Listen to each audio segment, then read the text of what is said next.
4 மெழுகுவர்த்திகள் எரிந்து கொண்டு இருந்தன.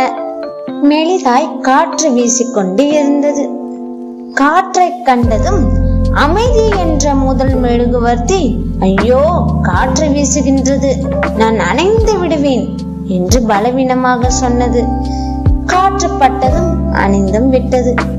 அன்பு என்ற அடுத்த மெழுகுவர்த்தியும் காற்றை எதிர்க்க முடியாது என்று அணைந்து விட்டது. அறிவு என்ற 3வது மெழுகுவர்த்தியும் காற்றை எதிர்க்க முடியாமல் அணைந்தது.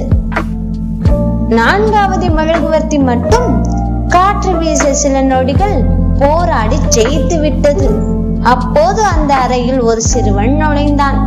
அடடா, 3 மெழுகுவர்த்திகளும் அணைந்து விட்டதே என்று கவலையுடன் சொன்னான். அதற்கு எரிந்து கொண்டு இருந்த 4வது மெழுகுவர்த்தி சொன்னது, கவலைப்படாதே, நான் இருக்கின்றேன், என்னை வைத்து மற்ற 3ஐயும் பற்ற வைத்துக் கொள் என்றது. சிறுவன் உடனே 4வது மெழுகுவர்த்தியை பார்த்து, உன் பெயர் என்ன என்று கேட்டான். நம்பிக்கை என்றது அந்த மெழுகுவர்த்தி. நாம் எப்பொழுதும் வாழ்வில் நம்பிக்கையை மட்டும் இழக்க கூடாது. நன்றி. இந்த வீடியோ உங்களுக்கு பிடிச்சிருந்துச்சுன்னா லைக் பண்ணுங்க, ஷேர் பண்ணுங்க, மறக்காம சப்ஸ்கிரைப் பண்ணிருங்க.